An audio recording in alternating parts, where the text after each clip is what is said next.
د دې نه بعد یې ورور سوال کړی دی چې بعض خلک چې دعا وغواړي دعا دپاره لاس اوچت کړي د هغې نه بعد په مخ باندې لاسونه راکاږي نو دا شتي او که نه او دغې سره یو بل سوال دی چې بعض خلک چې د چا سره لاس میلاو کړي نو بیا په دې سینه باندې لاس کېږي دا کار شتي او که نه اول خو دا مسله چې د دعا غوښتو بعد مخ مسح کول او د لاسونه په مخ باندې راښکو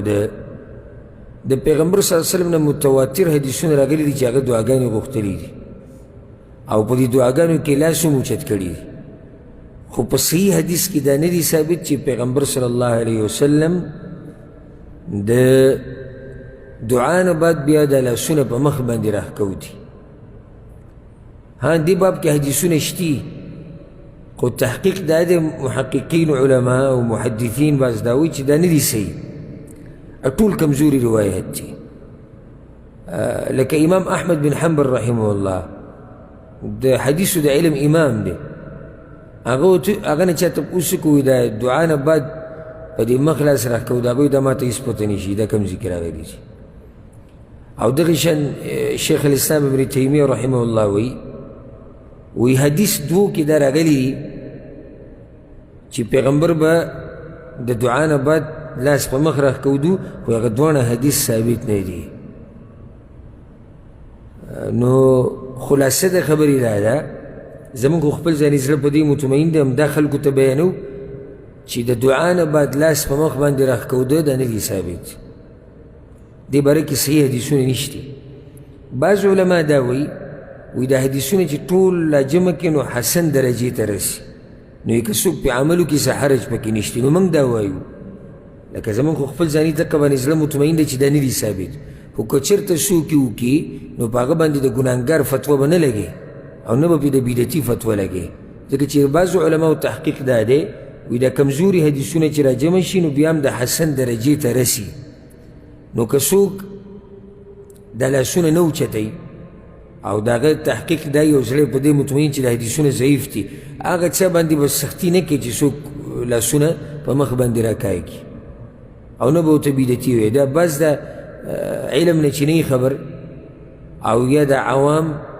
او یا هغه طالب علم چې د علم په زده کولو په اولني پوړو کې دوی چې کله یو مسله زده کړي که نه نو بیا چې بهر وځي په ټولو خلکو باندې چسپانوي نه یې پوه په مسله باندې بلکې بعض مولیان د مدرسو نه فارغه دي هغوی هم په دې نه پوه چې دا مسله به تطبیقی څنګه او دې مسله کې د علماو اختلاف ته دي کې به څه کوو څه به نه کوو نو زموږ په ملک کې مولیان به ویني د خولې نه به پشم رواني او ده به یو تحقیق کړی بس وایي دا صحیح ده چې څوک د دې خلاف دی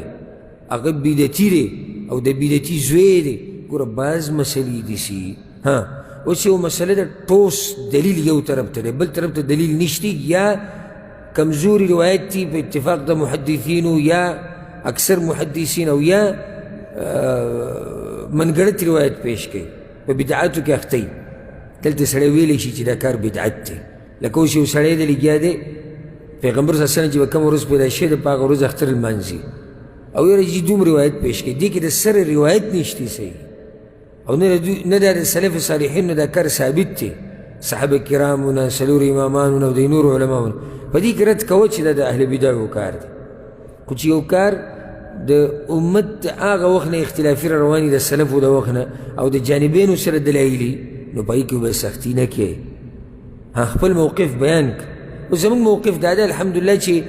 دعا دپاره چې لاس اوچت کړو دعا دې ختمه کړه بس لاسونه کته کړه او ځکه د شیخ ابن عثیمین رحمه الله نه یو پیر تپوس وکړو یو کس وایي شیخ صاحب چې دعا ختمه کړم بیا به څه کوم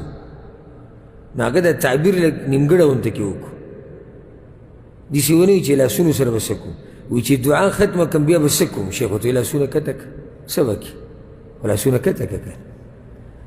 نو زمونږ خپل ځاني هم دقه الحمدلله په دې خبره زړه مطمئن دی چې دا لاس اوچتول د دعا دپاره او بیا د هغې نه بعد